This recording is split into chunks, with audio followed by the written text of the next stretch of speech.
Hello! This is this month's preview episode of Watch Out for Fireballs on Shadowrun Dragonfall.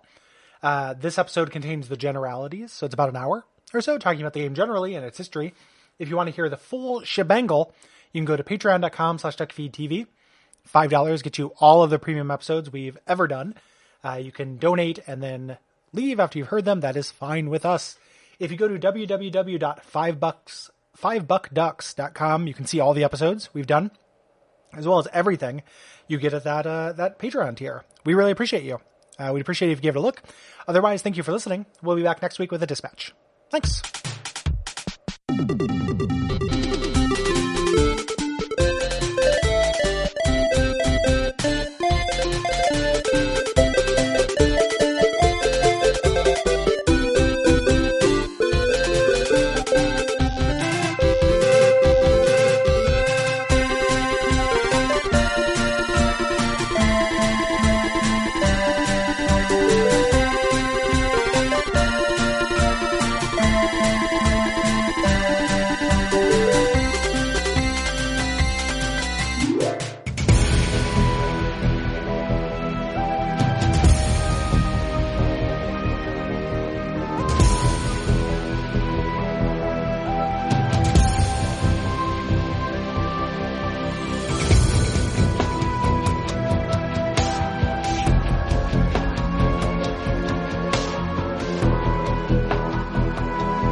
My name is Gary Butterfield. My name is Cole Ross. And you're listening to Watch Out for Fireballs. It is a Games Club podcast. And this week we're talking about Shadowrun Dragonfall, which is a tactical RPG developed and published by Harebrained Schemes for the PC in 2014. And it is our premium episode this month. Yeah. It's not that all the other episodes are Drac, it's just that this one is extra premium. And boy, guys, It's going to be a long one. So Cole pulled a Shadowrun slang term for bad, but couldn't reach for one for good. Yes. Whiz. Whiz? Okay. Whiz is one of them. Whiz is one of them. See, the thing about Shadowrun is that not a lot of things are good enough to describe as good. Oh, yeah. It's a bleak setting. Yeah. You know? And it's all part of the charm. So if you're hearing this, regardless of which, if you are hearing this on the public feed, we're going to do generalities, and then the full episode is for patrons. If you're hearing this on Patreon, you get the full shebango. If you decide to patronize us, you get all of the premium episodes. So it's $5 for 12 or 13 premium episodes. You can check out some of our best episodes, and if you just donate for a month and then listen to those and then undonate, it does not bother us. It's built into our thing. If you would like to see a menu of what all is available on that, go to fivebuckducks.com. Yeah, and you get even more at $10. We really appreciate people who support us here in the first premium episode of the new year. Yes, and it's a spicy one. Buckle the fuck up. I know we said that for Human Revolution. But this is potentially going to be a much longer episode. Yep. And it's good because it's good. Yeah, it's a good game, guys. It's a great game. This is a great game. It's not perfect. This is a great game. Yeah. So this began as an expansion for 2013 Shadowrun Returns, but it got a standalone release as the director's cut. That's the version we're talking about. It is by far the superior version. And it might be the only version you can play now. I have done both. No. And I cannot imagine going back. Yeah, so. They backported. Like, they made a principled choice that people who bought the original one just should get the expansion, which is a nice thing that a lot of publishers like this are doing, which is good. Yeah, it's awesome. Yeah. So in this, you play as a Shadowrunner. You are leading a team in the anarchist Free State of Berlin. In 2054, your previous leader, Monica, she was killed on what was supposed to be a milk run, but there's no such thing as a milk run. And you are tasked with solving her murder and getting revenge. So there's a big game-long mystery that you're trying to unravel. Yes, and one of the things I love about this game is that the plot of this game is unapologetically complicated. It's not like, this is not difficult to understand, but it has like the same kind of twists and turns and pacing that I think like good TV has now. Yes, basically, like there's a lot of set of new reveals. There's a lot of background detail that you can pick up that just adds a lot of shade to things. And it has I'm going to make a bold, last episode, I made the bold statement or in the Dusk episode rather, about that being the Shovel Knight of that. This to me is not that being the Shovel Knight to that. Boy, that was not a comprehensible sentence. No. I was saying that it was like Shovel Knight in that it's the way that you remember Doom games. Yes. Like Shovel Knight is the way you remember platformers. This is another bold statement, not along those lines, but I think that when I played this, and if Harebrained had continued on this trajectory, I think they would have been the heirs to the Obsidian throne. Yeah. Like, this has a lot of Obsidian DNA in terms of, you know, that unapologetic complexity and just hard choices. Hard choices. You don't have all the information. There's no right answer. Yeah. You know, you have to do the best you can in a situation and know that you're never going to make everybody happy. Yes. It has that kind of sense of kind of like realism to it that I love in your Witchers 3 and your Obsidian games. Yes. Yeah, good shit. It also has a lot of Obsidian stuff, and that content is not just gated by your stats, but also gated by what you have managed to find. Like exploration and investigation are a pretty big part of this. Additionally, you know, it's not as explicitly called out as in, say, a Human Revolution or whatever, but there are some very good dialogue boss battles in this that articulate very differently depending on what you have found, and also like, do you know what this person values? Can you anticipate what their response might be? And that's a very difficult thing to do. There's a high degree of complexity involved in pulling that off, and they managed to do it quite well here. Yeah, again, for an indie title. You know, for like what is ultimately a modest title that was an expansion on a modest title. You know, all kinds of Obsidian DNA, and we'll talk about it specifically, but like I think this set of companions gives most games a run for their money in terms of like a team. Yeah, and also extremely like good. The team dynamic in this is really good. And just the kind of, I don't know, I felt loyal to these people and loyal to my greater neighborhood. Yeah, like to the place. Like, and that's not something that generally happens. I generally follow my own kind of moral compass or whatever. I felt myself like trying to get the team to be more cohesive and stick together, and like factoring all of them into my decisions that I made for this. It's a feat. It's a fucking feat. Like I'm looking forward to dining on it because it was a joy to revisit. Yeah. You know, so in that setting, that neighborhood we talked about is part of the anarchist Free State of Berlin in Germany in 2054. And as we mentioned, this is the Shadowrun setting. For people who are not familiar with Shadowrun, we've done a few games in that series. This is a cyberpunk. It's one of the original cyberpunk settings. It's not the original one. With the big innovation being it adds magic and elves and dwarves and such. The idea is that all the Tolkiensian stuff works on a cycle. We have like a magical reawakening, and this magical reawakening happened to happen during the cyberpunk future. Yes. So we have that. And this is a really, really accurate and faithful approximation of that setting, which I think is like arguably the best setting in tabletop. They've never made a good game, like never a good tabletop game. Like none of them are good rule sets, but like it's such a good setting. The splat stuff is so fucking good. Yeah, no, I got it. It just arrived today. I ordered the 6th edition core rulebook just to flip around in. Hell yeah, yeah. It's like just it's so weird because in those rule books a lot of times I'll flip right to the rules because I'm going to play and I'll skip over the first third. That's all like, and the year was 2021 when this happened. Yeah, but that stuff is so good in Shadowrun. It is just cool as hell. Yeah. All of the stuff is cool. Yeah. But like it's really bleak too, and that speaks to its credit. Like, you know, like we said, not too many things are whizzed, lots of stuff is Drek for all of the cyberpunk reasons that are generally, you know, held to be true.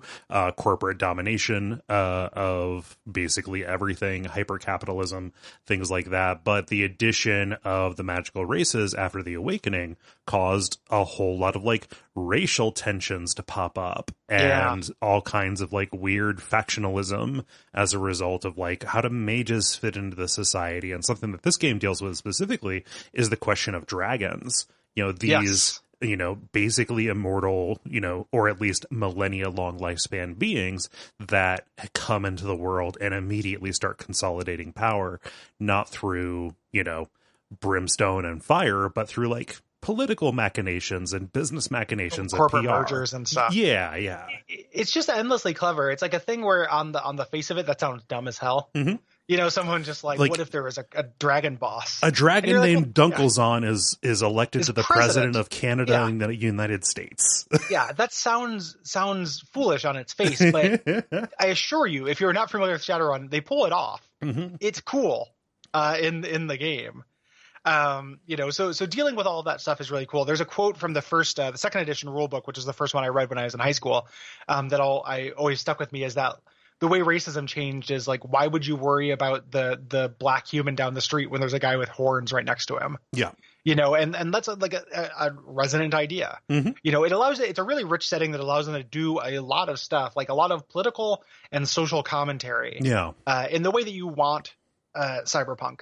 Yeah, and the way they want any sci-fi, but cyberpunk in particular. Exactly. Yeah. Cyberpunk is about class. Yes. It's an aesthetic, and the aesthetic is valuable. There's been a lot of discourse because of the CD Projekt Red game coming out about like that's not real cyberpunk, and it's like I don't really care for the gatekeeping around that. I think cyberpunk can be an aesthetic. It's a bunch of different stuff. It's a bunch of things. Yeah. Like saying it's only one thing is a little irritating to me. Mm-hmm. But this is all the things. This is the aesthetic, and it's also the politics of cyberpunk. Like it is a full cyberpunk. Yeah, and when we talk about this being in the anarchist free state of Berlin in 2054, that's not the present day in Shadowrun. Like this is a very particular moment in the history, and like this deals an awful lot with like, is anarchy sustainable? What forces can it stand up against? Like at what level, like how big and how powerful can like an individual in a neighborhood get before it starts kind of reasserting a power structure that other people are going to like buck against? Yes. Yeah. It's also just in terms of gameplay, the Shadowrun, one of the reasons why Shadowrun has had such a great track record, I think, in terms of video games, is that it has that natural Witcher Baldur's Gate 2 structure where you have an excuse for 1,000 little short stories. Mm-hmm. Like just saying, so in this game you have to raise money, like Baldur's Gate 2. Yeah. And that's we heaped a lot of praise on the structure of that because it gives you an excuse to do a large variety of tasks in any order you want. And those can take you to all kinds of different exotic locales and doing strange things, and it fits within the narrative. Yeah. Like you're not Fallout 4, you're not ignoring saving your son to go solve someone else's problems. You're solving someone else's problems in order to save your son. Yes. And it just puts the cart behind the horse in a way that video games generally don't. Mm-hmm. And just it's amazing how good it feels. Yep. Like, I'm going to go do this thing because I need the money. Like, I don't have to contort myself in any hoops to need the money. I just need the money. And maybe I'm going to make this choice that is like a little bit suboptimal because I need the money. Mm-hmm. I need the money for the greater good. Those are the levels of questions this game is asking me. Mm-hmm. I'm not asking whether, to eat the puppy or save the puppy. Yeah. I'm not asking, whether it is good to be honorable or whether it is honorable to be evil. Yeah. Or any of this horse shit. Yeah. It's not doing that. You're a professional in this. We talked about that in The Witcher as well, but like, I don't know, it's fun playing this game as an operator. Right. Yeah. And again, playing into the team dynamic, like checking their pulses, but also making decisions as the leader, and all of the dialogue supports that. Yeah. Yeah. Yep. Very much so. And that structure, where you are doing all these different odd jobs and doing these missions, you mentioned this having a good TV structure. That leads to that as well. Like there's all kinds of little micro plots that happen while a macro plot slowly advances. And sometimes the micro plots give you a little bit of insight into what's happening. But most of all, it's a way for interesting things to happen and to give you space to learn about your characters, to learn about your team and stuff. And it's just, it's really, really cannily done. Yep. The rhythm is very intentional to this in terms of, it is time for combat. Mm-hmm. It is time for downtime to get to know my people. Yeah. It's time for exploring an area to learn more about the world and more about this mystery. That is a good thing that they pulled from BioWare. Returning to the Normandy to check up on your buddies, returning to whatever the Millennium Falcon is and Godor, stuff like that. Yeah, UNACO. Yeah. Yeah. That kind of thing is always useful. Mm-hmm. So you begin starting making with character creation. You have a lot of different pre-made specialties. You can create your own custom class if you like. Shadowrun is officially a classless system, but there are, there are kind of archetypes. Mm-hmm. And there are hybrids and such. Yeah. In terms of like combat and things, you got weapons, magic, and then tech, basically. You know, so like a street samurai will be just a regular fighter kind of person. A decker will be full tech. A rigger will be something in between, etc. Yeah, most of them will be something in between. Yes, like most of them.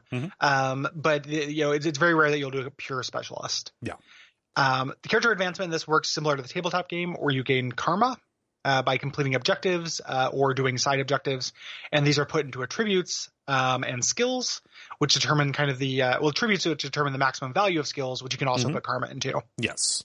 And leveling up is really expensive. The way that it works, it's almost like a shuttle run kind of thing, where to reach level 5 in a skill, you have to put in 1. To reach level 1, you have to put in 2 to reach level 2. It's like a Fibonacci sequence kind of thing. Yeah. Yeah. Yep. So, which discourages making a complete generalist. Right. So you're going to make like the equivalent of a fighter mage, to put it in D&D terms, but you're not going to make a fighter mage thief. No. Unless you want to suck at it. Right. Unless you want to not get anywhere, not pass any of your checks. Yep. So these skills and attributes, they determine your capability with weapons and attacks that you choose in combat.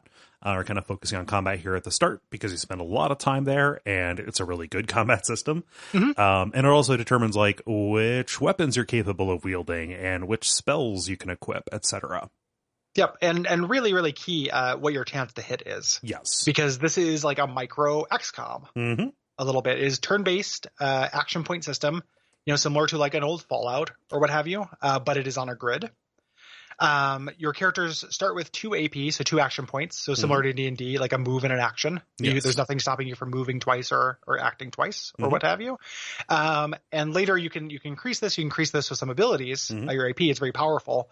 And kind of the most your weird secret weapon to this is that you can manage your AP as a team in any order you like. Yes. So you can make one character do one action, switch over to another character, have them do both their actions, then have that character finish, etc. It means combat is very complicated. You're managing, you know, the equivalent of a really like pretty intricate beast. Yes. With your whole team, and that plays into the theming. You know, the team is supposed to coordinate.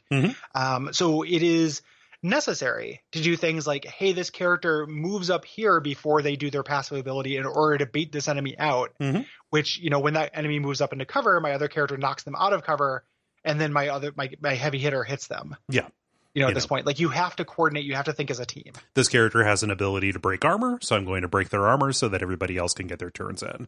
Yes. But it depends on them succeeding with that. If they miss with that attack, I'm not committed to that plan. I can scramble everybody else. Exactly. You're not like pre-programming or anything. There's plenty of room to improvise, which again plays into the theme.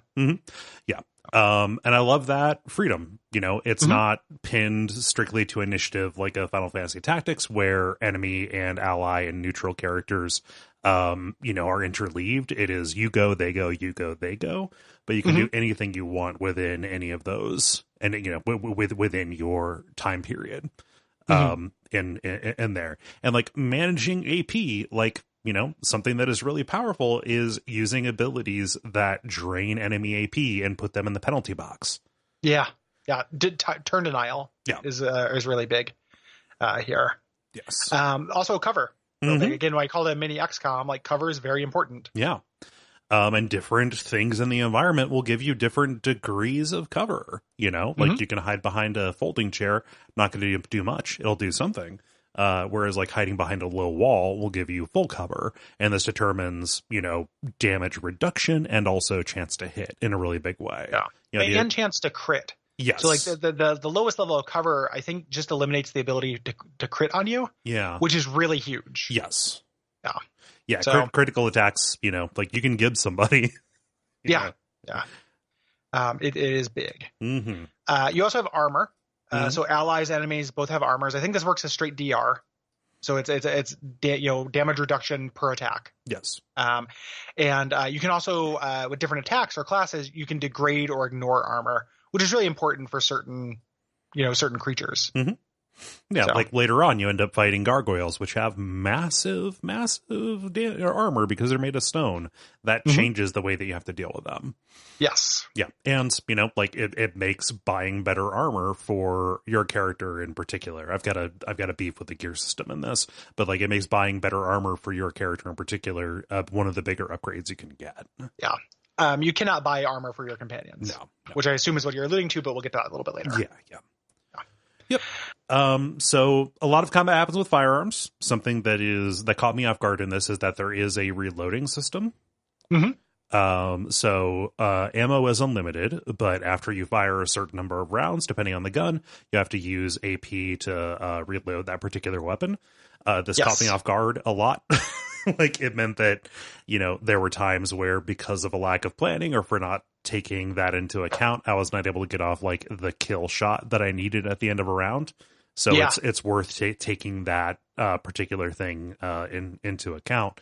Ammo capacity matters for different weapons. And different skills even. Yes. A more powerful skill might look, they both cost the same AP. Why would I not use this more powerful skill? And it means you're going to have to reload sooner. Yes. It's just something you add to the kind of complexity matrix of making tactical decisions in this. Right. So ammo is semi-limited, or at least it is rhythm limited. Similarly, a lot of other skills are limited by round cooldowns. I think there's maybe like one or two skills that are like, hey, once per encounter. But for a lot of them, it's like, okay, you fire this off and you can't use it again for another 1, 2, 3, sometimes 6 rounds. Yeah. So and the ones, I don't think there are any that say once per encounter, but they're effectively once per encounter. Yeah. If they have a 7-round cooldown, because combat's not going to take that long. Generally, so there are physical attacks and spells that have different kinds of damage over time that you can do. There are also spells and consumables that have area effects. Yes. So all of this stuff is kind of just tactics. It's like mini XCOM. it's tactics. Area effect, like friendly fire, is an effect as well. For shotguns in particular. Grenade launchers occasionally, and grenades. Grenades. Certain like rapid fire skills will also have friendly fire if like you are shooting at an enemy and somebody else is standing nearby. Also, like if there are a bunch of enemies bunched together, you can hit all of them too. Yeah. Yep.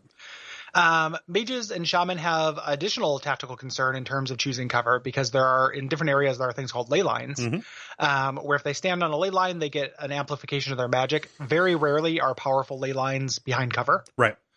So that ends up just kind of being a little bit of a choice that you make. Risk reward.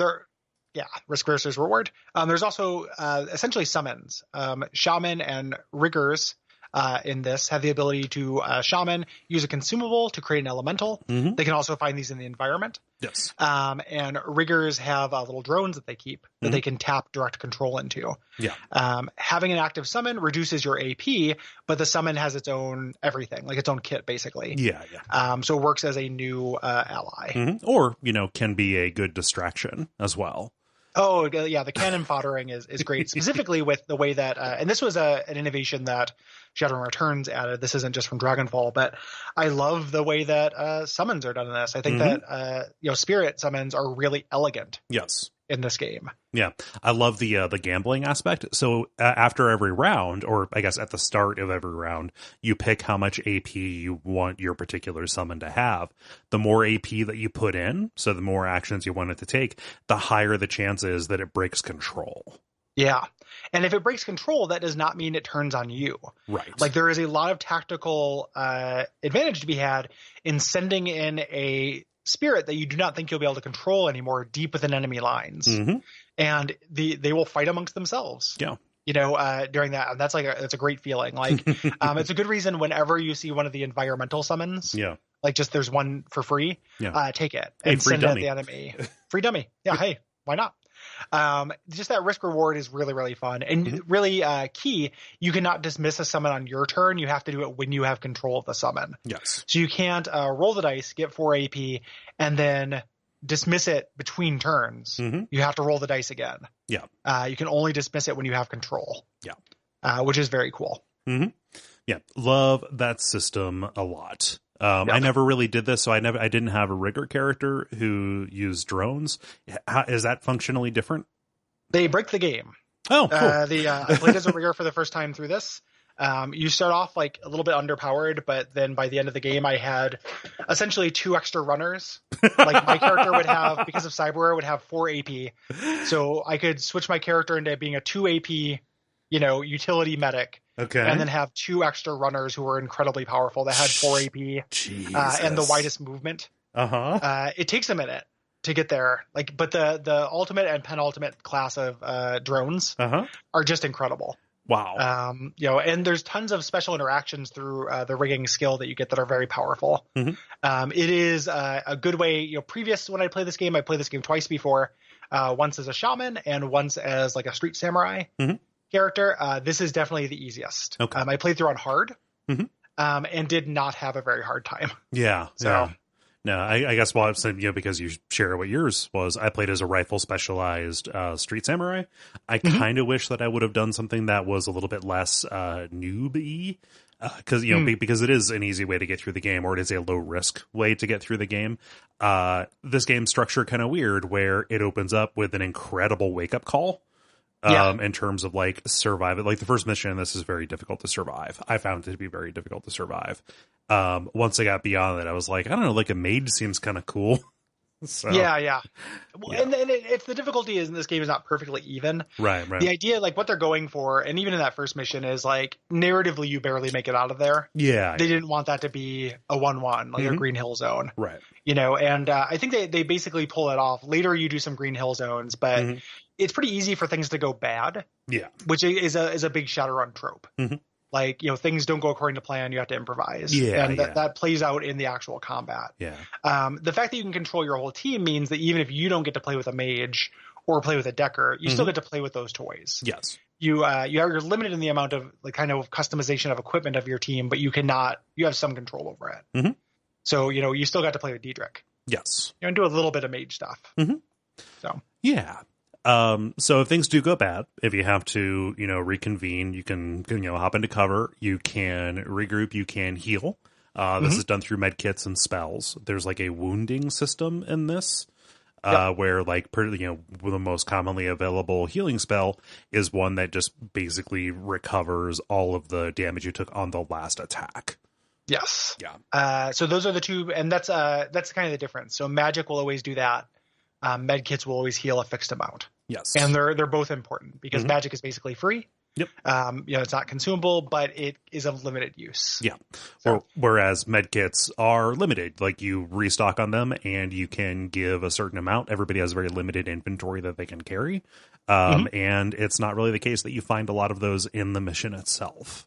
Yeah. So when they're gone, they're gone. There are also trauma kits, which are things that will bring a character down from, being downed with a fraction of their HP. If you have a trauma kit, I think you'll revive when you get knocked down. Yes. Generally, if you have one in your inventory. Very similar to Final Fantasy Tactics, you can only stay down for a certain amount of time. If you stay down for 3 rounds, you get medevaced out, and you'll be unavailable for the rest of the mission. There's some missions where there's no medevacing during that, but most of them you are not in risk of permanently losing a character, which makes sense because they are part of the narrative. Like they're very interleaved with the narrative. Is it the case? So I never had anybody downed. So I had them medevac a couple of times, but in those missions where medevacing is not available, it's like, do you lose them permanently there, or is that just a failure condition? I assume it's a failure condition. Yeah. I can't imagine ending this without having everybody at the very end. Yeah, no, it's about this crew. So yeah, I also can't imagine that. I think that I didn't have anyone medevac during that mission either. So yeah. When you're not in combat, even when you're on a mission, you can explore environments and interact with these non-hostile NPCs, do kind of small little side quests, shop, get background information, etc. Yeah. And when you're doing this, your skills and attributes also work for exploring, so interacting with objects in the world and dialogue. Yes. Very Obsidian-esque. Something that I took a lot of advantage of. So I rolled as a street samurai, but I put a lot of points into charisma. And doing so lets you choose a limited number of etiquettes. This is like a particular, for lack of a better word, language that you can speak. You can ingratiate yourself to people of different backgrounds and stations. So like I picked academic so that I could, basically try to outsmart people or like identify where they where they were contradicted by kind of previous work and things like that. The VIP for this is security. Security is a magic skill. It is just a skeleton key. You walk up to somebody who is wearing armor, and you spout out a bunch of cop talk, and they say, "All right, he's good," and then let you through. He's okay. Let him go. I ended up not doing. I've done that playthrough of this playthrough. I did not do that because initially my thought was, I was like, well, I've never fucked around with like hireable runners in this. Yeah. So maybe I'm going to try not taking blitz. So maybe I should try to be a rigger / decker, which there's not as much overlap as I thought. Yeah. And ultimately didn't do that. But I was treating charisma a little bit as a dump stat early on. Yeah. Because I was trying to diversify. And then I gave up on that. But I did not have tons of etiquettes on this playthrough. Yeah. Don't feel like you have to. It opens things up, but the game never actually says like, you can't move forward. You might only be able to do combat. Yes. You know, depending on what your things are, but usually there are always multiple ways to accomplish things. Again, in a very Obsidian kind of Deus Ex-y way, but you won't always have access to all of them depending on your skills. Any given thing about your character can be a key to a lock that they have placed in the environment. Yes. Yeah. Even down to conversations and stuff you've had. It's not just character creation options or stats. Like if you did something or you talk to somebody, that will sometimes give you an option as well. Yes. Those are not always called out, but that's a really big part of the dialogue boss battles. Yes. Yeah. So you want to be getting into everything that you can. Yes. Yeah. Absolutely. There's one mission where there's an NPC along with you who just really, really is disgusted by you digging around in the trash, but you're only able to proceed because, hey man, that's the job. Yep. So Deckers are kind of special in this. One of the big innovations that Shadowrun Returns made that I think is really clever is they made the Matrix basically play out like the actual game. Right. It's not a completely different system. Yep. They just, this is Shadowrun Returns was made on a Kickstarter budget. Like they didn't have tons of money. They did something I think is kind of smart. Just by saying like, let's not build an entirely different mini game. We talked about the Super Nintendo one, which is kind of like Minesweeper, the Genesis one, which is like a turn-based RPG that you do in the middle of this. These are literally on the same map. If you zoom out far enough, you can see the Matrix in the same area you're at. So this is, your character, you have different kind of skills, but it plays a little bit like a mage. Yes. In there, you have spells and you have summons. But you have a distinct visual metaphor. You have chill wave beats to study to as you do so. And you move much faster than the rest of the team. So the idea is you jack in, everyone else is holding off, security while you're trying to get a door open. This game models that really well. That is a very classic Decker situation. And it's the first time I've seen that modeled in a video game correctly. I love decking in. And then going in and like, okay, this battle is swinging against me. And then boom, I take control of the turrets. And all of a sudden, just that solves the problem. Yep. It's a really good feeling. Yes. Yeah. So you are provided with a well-rounded team of Shadowrunners as story companions. But you can also hire these mercenary runners if you want to. I did not do this. How does that play out? I have no idea. I didn't this time because I originally intended to, but then I didn't spec a Decker, which meant I needed Blitz. And I didn't, I was like, well, I'll take Diedrich and take Iger with me because I like them. Yes. So that's basically how Shadowrun Returns works. Is you're always just hiring people, and it's you just choose someone to complement your skills. Yeah. But they don't have personality or anything. So. Yeah, I'm just curious because, like, when you're in these missions, your companions will offer their opinion about something, or like they will apply their expertise. Glory will, chime in with her medical opinion about something that's happening that you're seeing. So you could just say like, have your Decker do this. Yes. Like, there's some things you need to do, but there's some things you can be like, hey, Iger, bust down this wall. And they'll do that. I don't know if you can still do that with mercenaries. This was the playthrough I was going to try to fuck around with them, and I just couldn't bring myself to do it because the team of companions is too good. Yes, so. They are tough to ignore. But I would be curious if they did impart particular personalities. I talked with one of them in the bar, and she was real skeptical about like Monica's leadership of the Keats. But that's a lucky strike. I think she is there primarily. So she ties into the next game a little bit. Mm-hmm. She used to run with one of the characters in the next game, and she is there, I think, mostly to put forward that opinion. Gotcha. Like she is there to to entertain that argument, but there's no consequence. It's just to in the marketplace of ideas.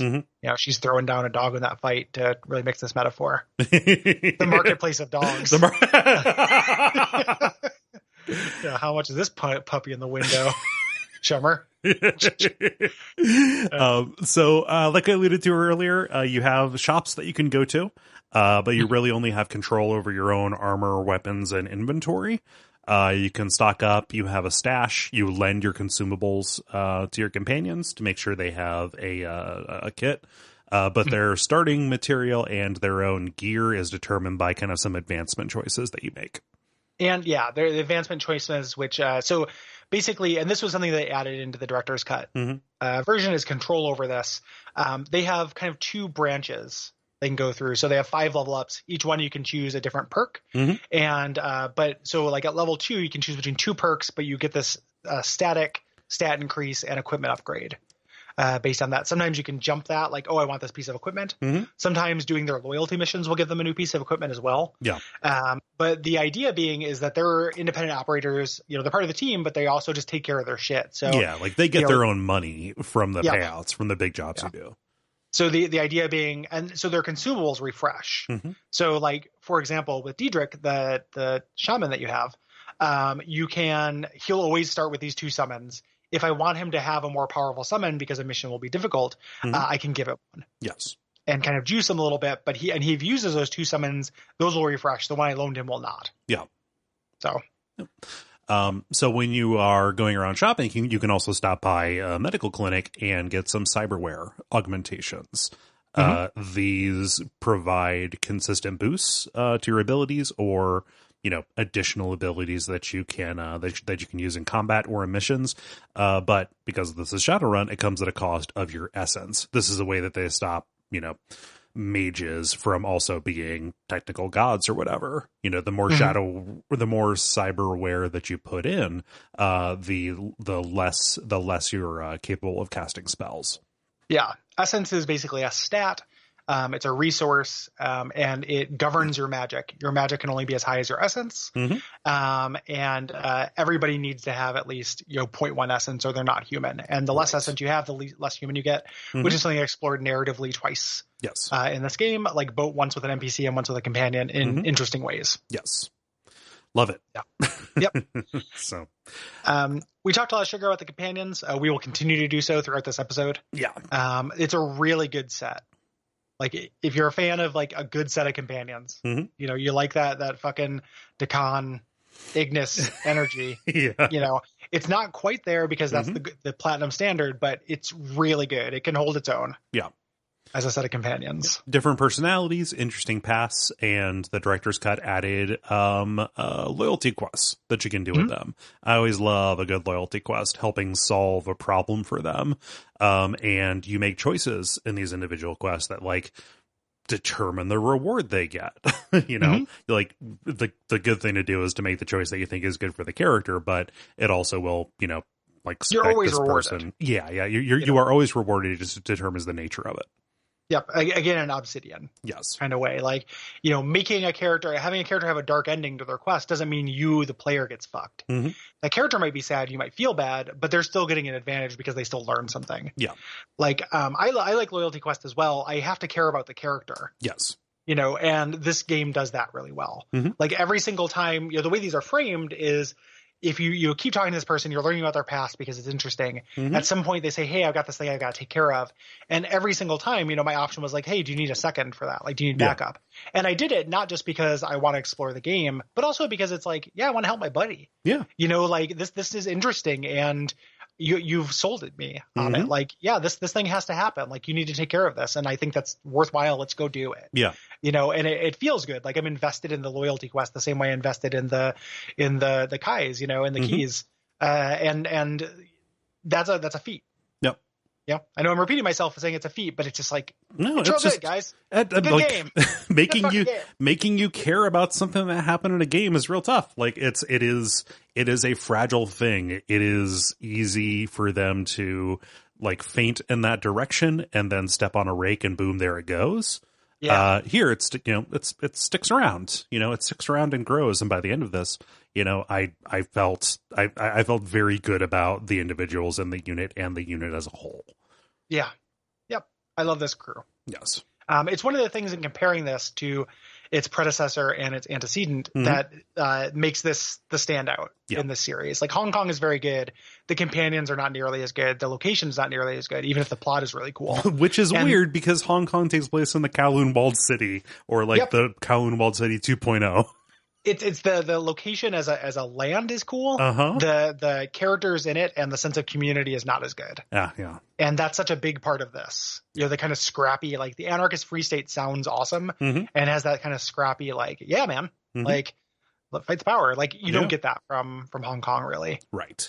Even though the actual story of what's happening there is extremely cool. Yeah. Like I have definitely signed myself up for a Hong Kong replay through playing this, and I don't have time for it, but I'm going to do it anyway. Yeah. Whatever. They got me by the balls, hairbrained. Like they've shown that they know what they're doing, and even if the characters are not that not that great, combat's still really good. Like you're still doing interesting things, and like the combat's actually a little better in that. Like each entry, they make the combat a little bit better, give you more options and more interesting cyberware stuff like that. So yeah. So as we've alluded to, just the writing and scenario design are top notch. I've got some problems with some of the dialogue options, like who in the world would say this and why. But generally there is an option that aligns with like, I was role playing as myself, and there was one that was like, yeah, this seems like something I would say. This is good natured and professional. There we go. Yeah. Well, it has that thing that Tyranny has where the dialogue, like the characters you're dealing with aren't idiots. Right. And, you don't just like logic trap them with one thing. Right. You can say like, I feel like in a lesser game, you'd be like, I wouldn't do that if I were you, and you'd put your hand on your gun. And that would just be like, oh, it works or it doesn't. And in this game, you can try that. And a character can be like, you're on the 5th floor of an office building I control the security to. Right. Like people will call you out on bullshit. Like you can try to bluff some things. Yeah. But it doesn't always work. Like the characters act in a way that feels closer to real, like closer to a simulation as opposed to just a power fantasy. And I really appreciate characters not being fucking idiots. Yep. Like it makes the dialogue battles of this difficult. Yep. Like it's not just when you're arguing with the end boss of this to try to talk him out of his evil plan. It's not just like, hey, wouldn't it be better to be good? Yeah. Like, no, this guy, you have to think of his background. You have to actually, and he will shut you down trying certain things that aren't going to work. Yeah. And he has psychological issues. He has obsession problems. He will shut you out. He will, he's basically brainwashed himself. And it will shut down things that would be motivating for somebody who is thinking rationally and seeing clearly. Well, and not only that, but he also will have good arguments for something. Oh yeah. Like you can say, because they're all, again, the space this game traffics with, and the space that good video games that deal with choice traffic in is that I've said this before. I said during Tyranny, I'll say it again. Don't give me a choice in a video game if it's not a hard choice. Like never say, hey, do you want to starve everyone in the world or do you want everyone to get a free kitten? Right. That's stupid. I remember like in high school in debate class, the debate teacher is like, hey, nobody gets to do world hunger as a persuasive essay. No one's against, no one is no one is on the other side of this issue. No one's on the other side of this issue. And video games do that constantly. Like just, do you want, like, would you like things to be good or bad? That's not a choice. That's not a choice. In this, you're talking to the end boss. You're saying, hey, I think the way forward is this. And they can say, actually, I think it's this. And their argument isn't the dumbest thing in the world. Like they're ultimately wrong, right? But they got a point. Yeah. You're not arguing with people who don't have a point. Right. It's like in this, and I kind don't of like straw manning. Drives me nuts. It's and something that's interesting about this, we're cutting ahead, but like the ultimate villain of this, what they're saying isn't wrong. Not at all. But it's like, man, you really picked the worst way to do this. Yeah, and it's not worth the ends don't justify the means. Right. Of this, but your ends are not totally misguided. Right. So it makes it hard to navigate because, just the collateral damage would be too much for what he is talking about. And also like the unforeseen consequences, it's pretty obscure to learn what is waiting in the wings. Yeah. I don't know. We're getting pretty far into the end stuff, but like they managed to write this complexly. And one of the things, so I understand people who don't want to make hard decisions in a game. Mm-hmm. And I respect that. I understand that. To me, though, then don't offer me any decisions. Right. Like, don't give it the cadence. Don't Jade Empire me. Mm-hmm. Like, don't give it the cadence of this is a cool, hard decision. But have it be like, yeah, but like, of course I'm not going to stomp on the puppy's head. Right. Like, of course I'm going to say the puppy honors me. Like, just don't give me the decision. Yeah. You can play a game that is just a narrative that doesn't traffic in this stuff at all, but don't do it like half-assed. Yeah. Just in that case, like play Isaac, play a video game that doesn't ask you to do that, or play, like Uncharted or something, play an on rails narrative game. Yeah. Don't give me the illusion of steering. Yes. Like, an illusion of steering or don't give me the power to steer when I am on a like 10-foot wide bridge and there's just oblivion on either end and I'll die if I steer off it. Right. And it's like, this is easy to stay on the track and there's no reason to go off the track. Mm-hmm. Why do I even have control over the wheel? Yeah. It's just don't do that, video games. Mm-hmm. I know it's hard not to do that, but it's so much better when you don't do it. Yeah. Good video games don't do that. Bad video games do. Mm-hmm. Like, drives me fucking up a wall. The music is very good. Yep. Love this. Tons of quotes to the Super Nintendo soundtrack, which I listened to today while preparing for this. And that soundtrack fucking bangs. Yeah, it's been forever since I listened to that. It's really good. Yeah. A lot of these songs are direct quotes from that. So. Yeah. I just in doing the research, I saw that Shadowrun Returns, they got the composer for the Genesis version back. Mm-hmm. And I was like, oh man. Yeah. Can I bring that music over to this? Because I like that music quite a bit. They do. They bring up some of the, all of the stuff gets referenced. Nice. Those games. So, which is cool. Yeah. It's really cool that they don't ignore the fact that those previous Shadowrun games exist. The Super Nintendo one is heavily canon in the Shadowrun Returns. Mm-hmm. So, yeah. So, the development generalities for like the expansion itself, like I couldn't find too much about that. So, I mean, just going to include some biographics about Returns, which, is the base game for this. Shadowrun's creator, Jordan Weissman, was the lead designer. He was like, yeah, let's get the Shadowrun license back and make a video game that is more faithful than the 2007 first-person shooter that Microsoft put out. Yep. It's an early Kickstarter success. Mm-hmm. At this, I went to the first time I went to PAX, or the second time I went to PAX. He couldn't get a panel, so he held a talk in one of the side rooms. Oh, nice. Jordan Weissman. Yeah. And I was a Kickstarter backer, so I went to it. Mm-hmm. And I will forever be positively disposed to this man. Who knows if he's going to come out as like a sex pest or what have you. If any of that happened, I don't know about it. But I like him because he was doing a Q&A with all these people who had backed the game who were Shadowrun super fans and not promising the moon. Nice. Like, people were like, hey, is there going to be etiquette? And he's like, we're going to do etiquettes. They're not really in depth. Right. Like, here's how we're going to do etiquettes. And people would be like, well, what if you did this? And he'd be like, we don't have money for that. Yep. He was just being really honest, and then put out, Shadowrun Returns, which is like a B game. Yeah. B plus game. And then built on that foundation once he had the thing, which is perfect. Mm-hmm. Like, ended up making some really incredible games just through not promising the moon and keeping, not letting feature creep and stuff get ahead of him. Yeah. That is not the way most Kickstarter stories end. Kickstarter. Most Kick stories. That's not the way most Kick stories ends.